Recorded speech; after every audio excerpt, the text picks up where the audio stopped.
আজকে শীতল পান্তা আমাদের পাড়াতে, তাই জন্য পান্তা ভাত নিয়ে বসে পড়েছি।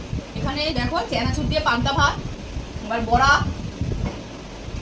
আর হচ্ছে গন্ধরাজ লেবু, আবার জলজিরা দিয়ে পান্তা ভাত একদম গামলার মধ্যে নিয়ে বসে পড়েছি।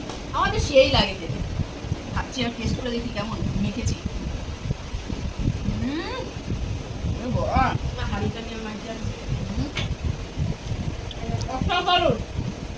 দারুন, অসাধারণ খেতে। কোনো কথা হবে না। আমার কাঁচা লঙ্কা,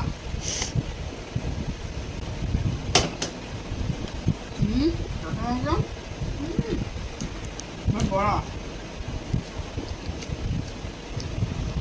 কোনো কথা হবে না। দারুন দারুন। আরে দেখ চলে আসো সবাই, পান্তা ভাত দেখেছি না, সেই সেই বলো বলো গন্ধরাজ লেবু। টাটা বন্ধুরা, করে দেবো। এবার এটা খেয়ে ঘুম হবে, ঘুম ঘুম দেবো পুরো 7টা 8টা অবধি। টাটা।